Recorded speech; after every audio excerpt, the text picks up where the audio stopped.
Now this may be the easiest way to regrip a golf club. What's happening, Panda Nation? Peter Von Panda here. I just picked this up. It's by Sniper Skin, and it is a golf grip that comes already wrapped. So how would you install this on a golf shaft? So here is a old golf club of mine. This grip is actually in decent shape, but man, is that bright. Woo! But your golf grips may be worn, they may be slick, they may be deteriorating, and you're trying to figure out how can I regrip these at home, save yourself some money, save yourself a trip from taking it to a golf club fitter. Well, this Sniper Skin here should potentially be the easiest way to regrip a golf club. I'm actually kind of curious about trying it out. I actually only bought one because I didn't know what to expect.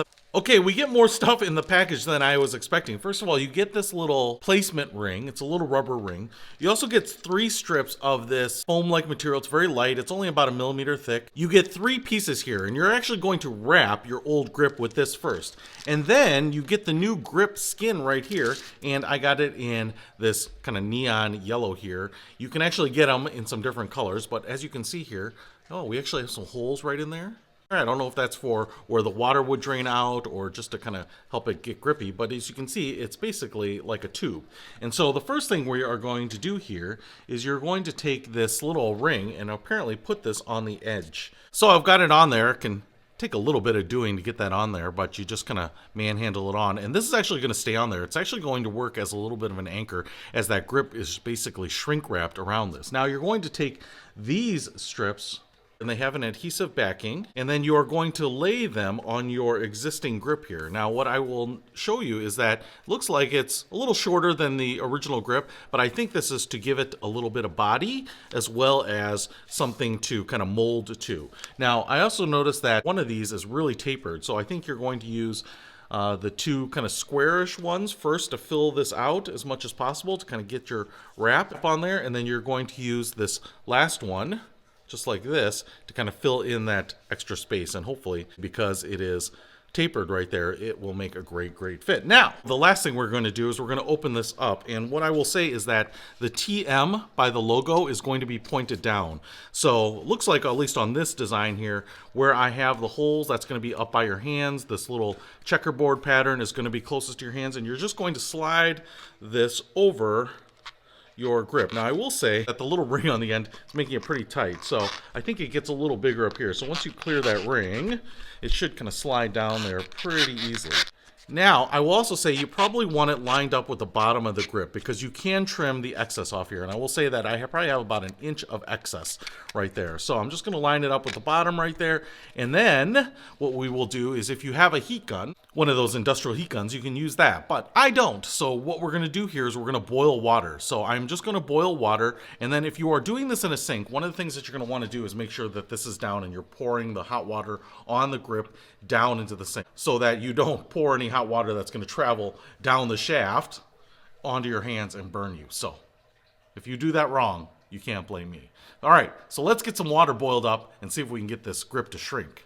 Okay, I've got this actually on my swing stick trainer because I need a new grip on here. I've got a pot of water that is now coming to a rolling boil. So I figured if a little hot water is good, a lot of hot water is better. I kind of suspect if you have a heat gun, that's the better way to go, because after we put this on there, we're gonna have to let this dry.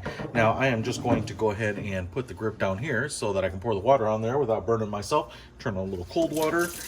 And now I have my boiling water here, and I'm just going to start pouring it down the grip, and it's shrinking. That's cool.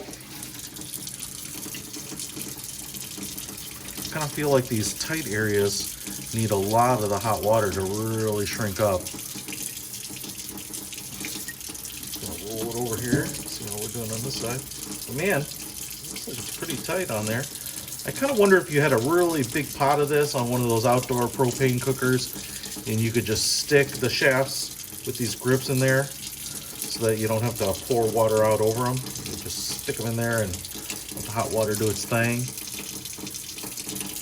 But it looks like it's pretty tight. It doesn't look like it's getting any tighter, because I think that's as tight as this little bad boy will get. I'm just going to use all the water here though. All right, so that is it. And first look, looks like it's on there nice and tight. It's actually got a little bit of like a skateboard tape kind of feel. It's soft because of that foam underneath, but the outside is actually kind of gritty. So hopefully it should have some decent grip. Now, I'm just gonna let this dry here and then we will swing it around and see what we think. Okay, the grip is all dry and I have been playing around with it here, and I will say, I guess I expected this to be kind of wet and damp and take a long time to dry, but boiling hot water apparently will dry pretty quickly. Who knew? So it actually has a little bit of like a plasticky feel. It's a little bit stiff on the outer side here, but it does have a lot of grip. I don't know, it's got like texture to it. Like I said, a little bit like a really fine grit sandpaper or something like that. But where it gives just a little bit is that foam strips that you put underneath there. So that's what kind of gives it a little bit of that sponginess like a regular golf grip. Now I will say, as I've been swinging my trainer out here, I've got no problems holding on to this even without a glove. It's grippy enough that, you know, I feel like I could play with this. Is this the easiest way to re-grip your golf clubs at home? Well, if you have no tools and you can boil water, this certainly will work. I would say that this and the Alien Grip product make it really easy to put fresh grips, get some good traction on your golf grips. I would say the pro of this is that you have a very smooth surface when you're done. The con of the Alien Pro grips is that when you're wrapping it, you're going to have those little ridges all the way down, kind of like old school wrapped grips. So neither of those are big advantages or disadvantages, just a little bit different, but it does have a cool sporty look to it. Hey, if you want to pick up these Sniper Skin wraps for your golf clubs, I will put a link to them in the description below. Peter Von Panda, out. We can discover more.